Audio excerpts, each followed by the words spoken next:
9-0. Item number 3.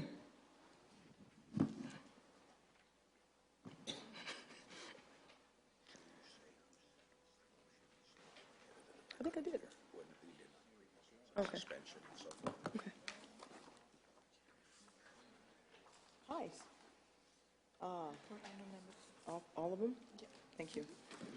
Hello. Hi. We're ready. This item concerns comprehensive amendments to Chapter 1066 of the Codified Ordinance, private sewage disposal systems. In your packet, page 30 to 31, or in the item, pages 3 and 4, is 17 items that had universal agreement between the stakeholders and staff. In your packet, 31 to 38, item pages 4 through 10 were 10 items that did not enjoy universal agreement between stakeholders and staff. The county attorney has reviewed the item and has opined that localities do have the authority to develop on-site sewage ordinances. Staff is happy to answer any questions. Thank you, sir. Supervisor, you have any questions for staff?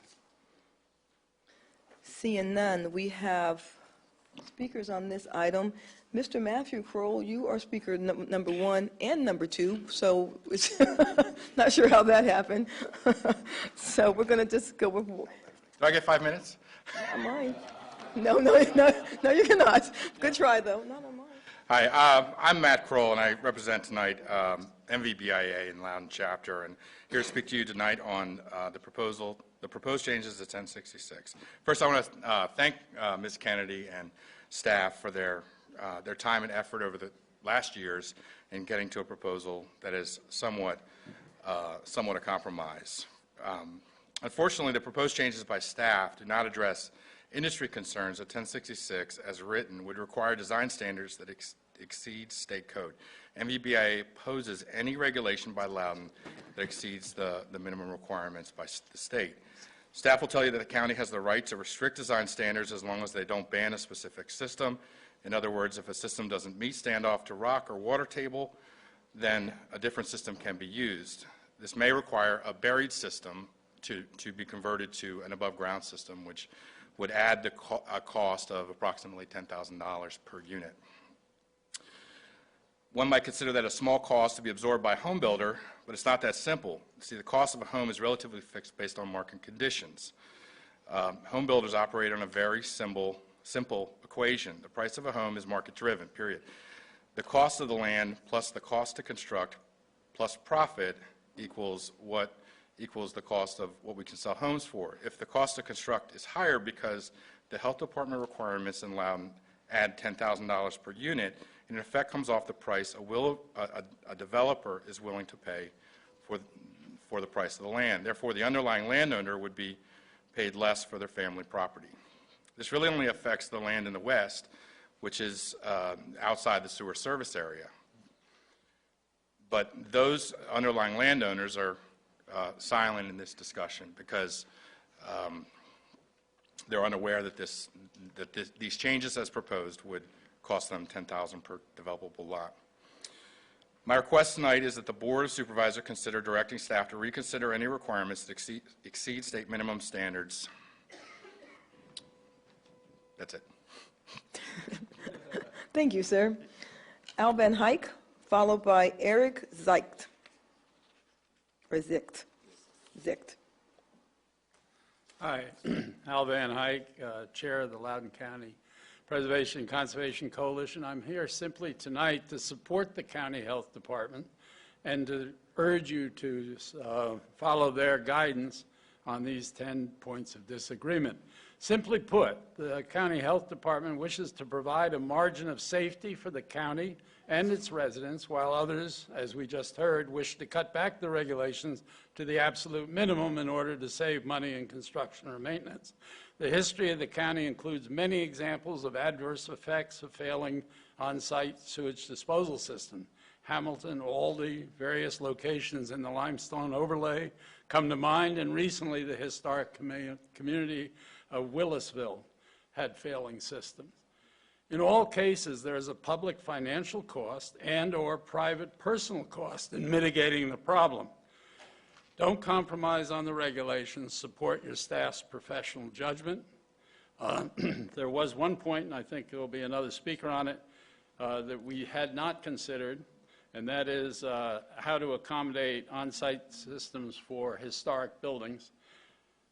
But finally, we wish to commend the Health Department and Jerry Franklin and Gwen Kennedy for conducting a series of input meetings with specific stakeholder groups. Homeowners were invited to a stakeholder group and did know the problems. Our coalition was invited to sit in on these stakeholder groups. And I suggest you ask the staff here tonight to describe their approach to public input from all stakeholders prior to the public hearing process you're going through tonight. I believe it can be a model appropriate for ZOAG and others who prepare regulations for the Board of Supervisor action. They brought developers together, they brought the homeowners together, the businesses that provided the actual work on the ground, and the conservation community. And they had a series of meetings, and then they put it together and brought us all back and settled it, and many things were settled during that process. There's only these 10 issues, and on these, we strongly support the staff, and I hope you will too. Thank you. Thank you, Mr. Van Huyk. Eric Zeicht, followed by Ken Carborough. Madam Chairman, and members of the Board of Supervisors, my name's Eric Zicht. I'm a civil engineer. I've been practicing in Loudoun County since 1986. Well, I have a different perspective on the regulations than my predecessor here, Al Van Huyk. I do share, and my purpose tonight is to compliment Loudoun County as represented by these two fine people, Ms. Kennedy and Mr. Franklin, whose names appear very warranted. They handled themselves extremely well when handling controversial items. They listened carefully, considerately, were open to making changes, and even suggested various options. It was, I thought, an excellent model for future rulemaking endeavors. Thank you very much. Thank you, sir. Ken Carborough, followed by Robert Shuey.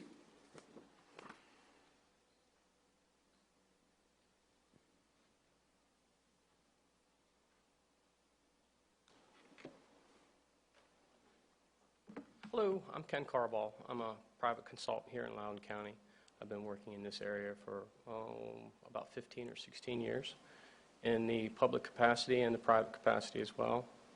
And excuse me, I'd like to thank you all for giving me a few minutes to speak. I commend the Health Department for the process which they've come up against for these regulations. There's a lot of outcry against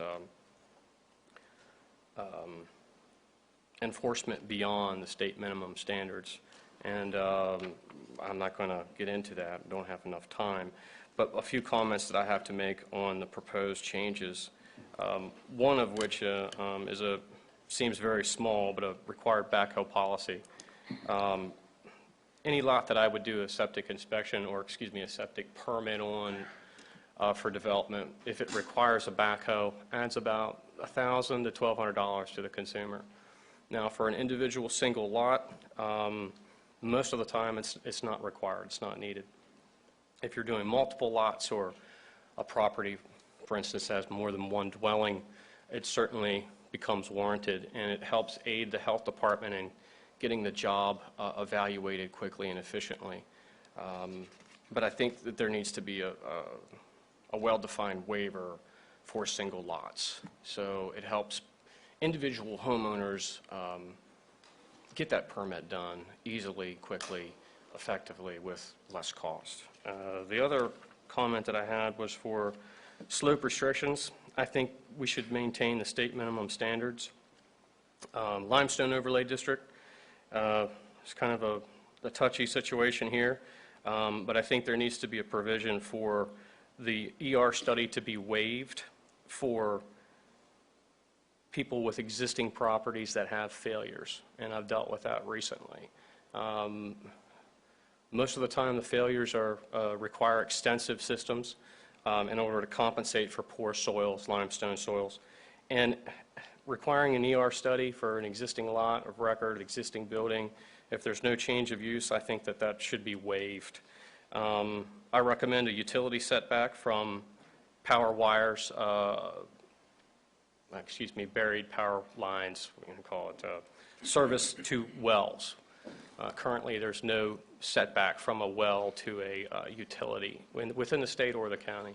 I think that's a safety issue for people who are going back out to service these wells. And I think time is up. Thank you for your time. Thank you, sir. Robert Shuey, followed by Jim Bingle.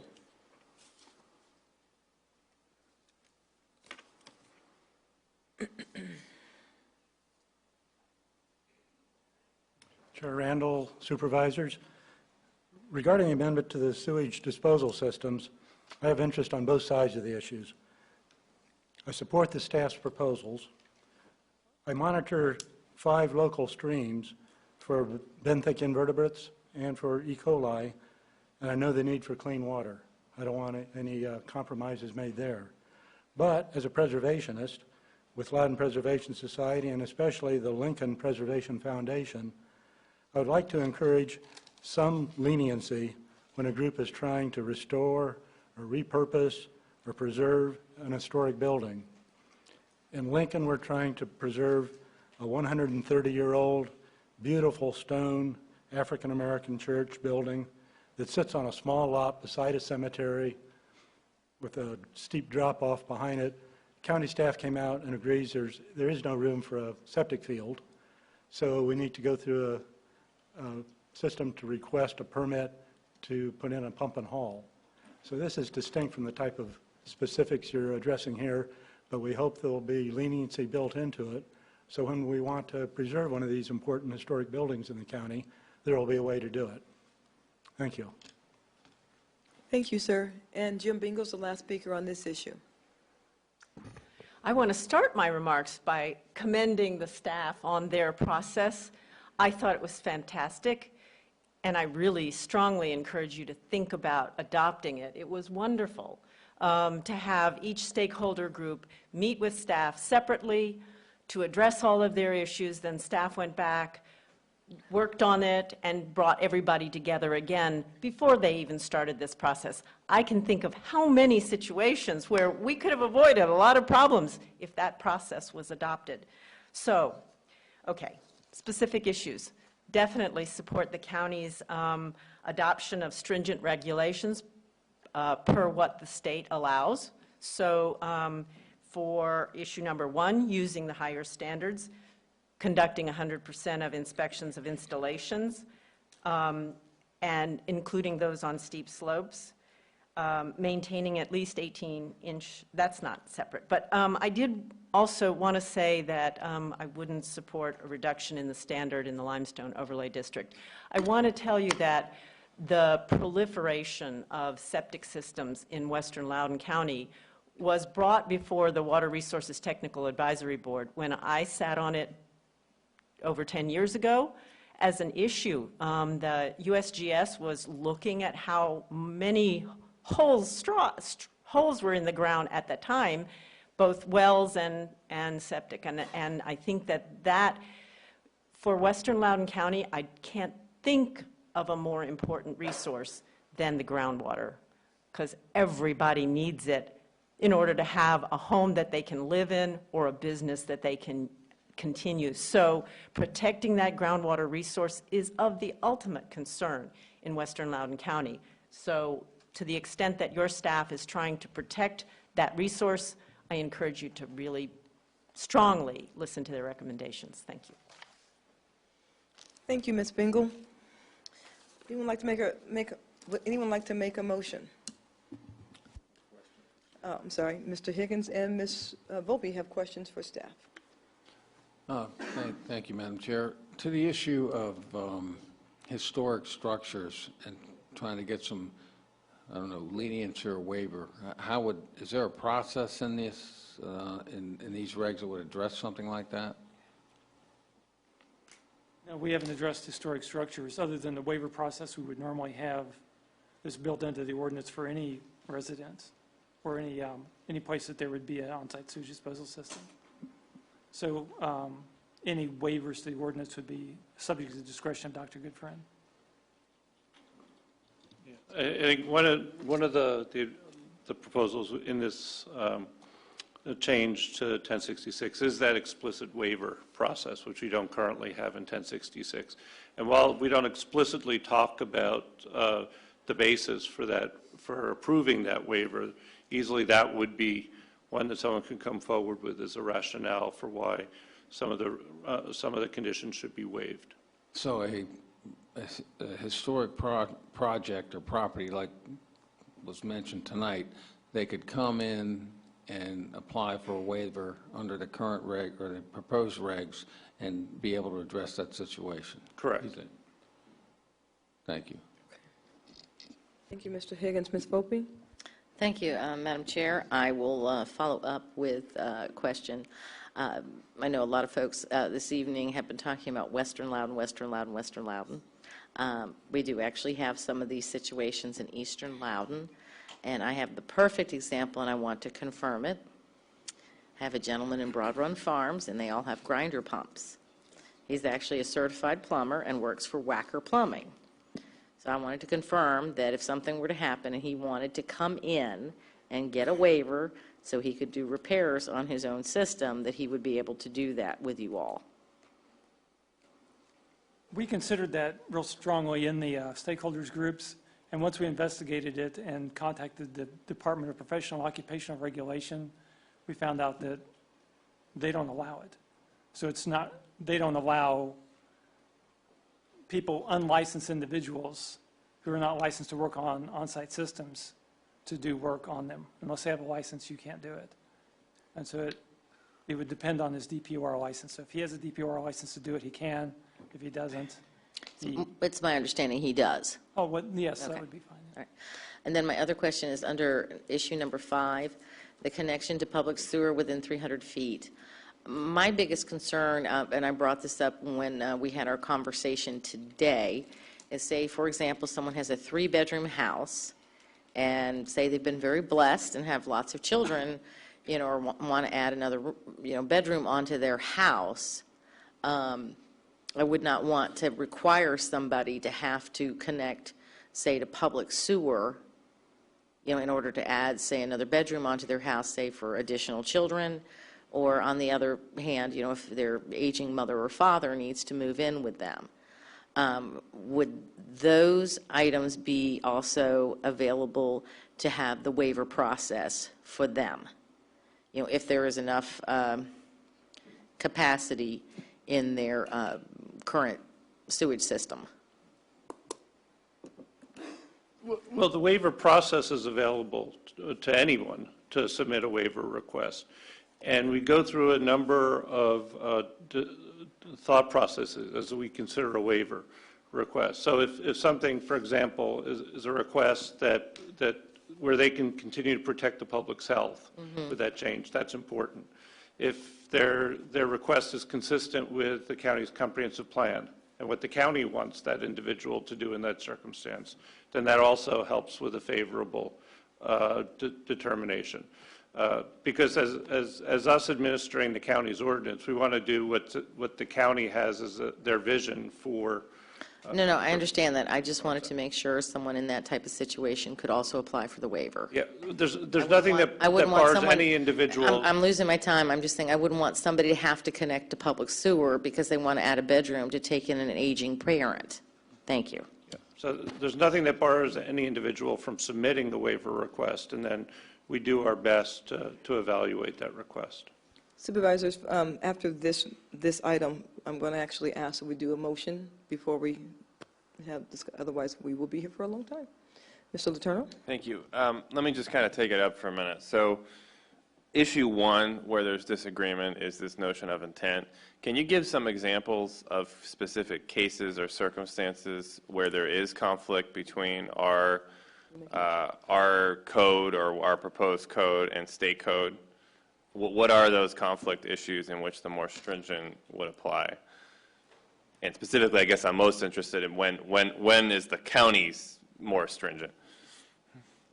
Some of the most controversial examples are increases to stand off the rock and water table. So when you put in drain-filled trenches, for instance. Put your mic just a little closer. When you put in drain-filled trenches, you have a certain amount of soil that's required between where that sewage is released and where the groundwater or rock is. And so the state has a certain minimum standard, and the counties are basically 6 more inches than that. And so that doesn't seem like much, but if you really don't have much soil, you may have to install a sand mound on top, like some type of mini mound that could add to the cost significantly. But the extra, What's the reasoning behind that requirement for us? the research that was done on it was at Virginia Tech in the mid-'90s, where they ran septic tank effluent and treated effluent through soil columns. And their determination from that was that you need at least 18 inches for septic tank effluent. But there were certain flaws that even the researcher noticed in his study, and one that was that the effluent was 100 times to 1,000 times less strong in fecal coliform than what normally comes out of a septic tank. Plus, they only took fecal coliform into consideration with that. They didn't consider some of the other contaminants of emerging concern that are coming to the forefront, such as pharmaceuticals. So if anything, the research was conservative. Yeah, the research was, It could be worse than. yes, it could easily be much worse than what Okay. And while we still retain a more strict depth to rock or water table than the state, it's reduced from what it currently is. The proposal is, we're actually, if there's pre-treatment, we've cut down the number of inches to water table from what's existing in 1066. So I think it's 20. So real quick, is that the only issue, or is that the main issue of conflict? That's one of the main issues. The 300 feet to sewer was an issue. The 5-year pump out requirement. No, I mean, where the county's more stringent than the state. Those. Well, right, requiring connection to sewer within 300 feet is more restricted than the state. Okay. Yeah, they're in the list of the 10 things that are there. Those are all more instances where the county's more stringent than the state? Right. Yeah, we're not allowed to be less strict than the state, but we can be more strict. Okay, thank you. We're going to, Mr. Higgins, would you like to make a motion? Thank you, Madam Chair. Yeah, I would like to make a motion, if I can find the correct one. I move the Board of Supervisors forward amendments to Chapter 1066 of the Codified Ordinances. We have to suspend the rules first. What's that? No, it doesn't have to suspend the rules. Okay, I'm sorry, go on. Nothing. Ignore me. You want me to start over? Yeah, I have a motion.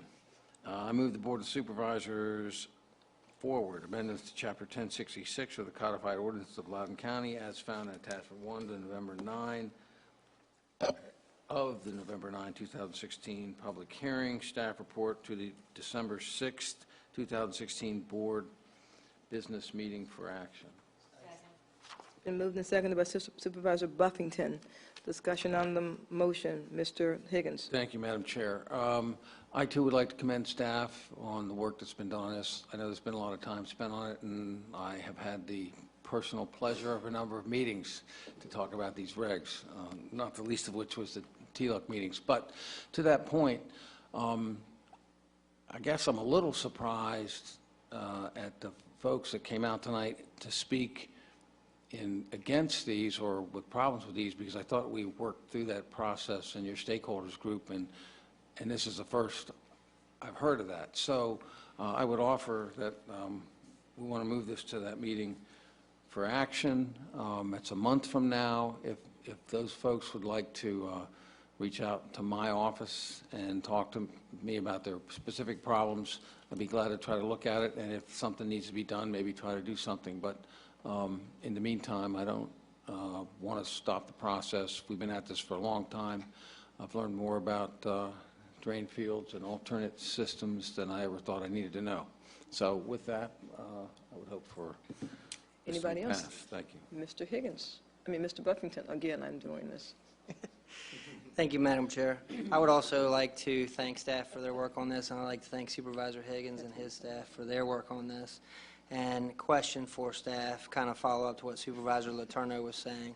And one comment that you already made was that even though some of these are still more strict than the state requirement, we have lowered our requirement from what it currently is, or we're proposing to lower it from what it currently is to be closer to the state requirement. That's the case in the one instance that you mentioned. Is that the case in the other instances as well, or is there any instances where we're making it more stringent than our current requirement?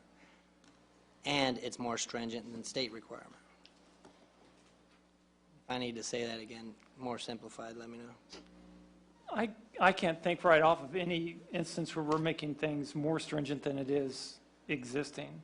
Okay. I just want also to express my support for the idea of a waiver for historic preservation projects. And I'd like to see something in there more than just we have a waiver process. So you can, if you could specifically mention that, or at least consider doing so before it comes back to the next board meeting, I would appreciate that. Thank you. Mr. Bona? Yes, just briefly. First, I do want to commend staff for the work. This is great work. I agree with staff's position on all 10 of the issues presented here. But I want to also clarify, and I'm going back to my memory banks, but I think it was in the 4th year of the last board's term, we modified the pump-out requirement, if I remember correctly, where you could do an inspection at 5 years in lieu of a pump-out. And I think it was like a 2-year inspection, and then you could do it every 2 years. Refresh my memory on that. You're correct. You can, once you get to the end of the 5 years, instead of getting a pump out, you can go ahead and get an inspection done, and then it extends it another 2 years. They have to file a report, and then that pushes it out 2 more years. As long as you get that inspection every 2 years, and if a pump out's not required, you don't need to do a pump out, correct? Right. Which wasn't the case prior to us changing this. I think it was in 2015. That's correct. I also want to point out, I have a home with a septic system, and I recently had it pumped out. It was like $225. It wasn't like it was the end of the world, and I think there's folks that make this sound like it's a huge expense, but it's really not a huge expense, especially if it's something you do every 5, 6, 7, 10 years. Probably boils down to about $20 a year when you average it out. So I just want to put that on the record. Thank you.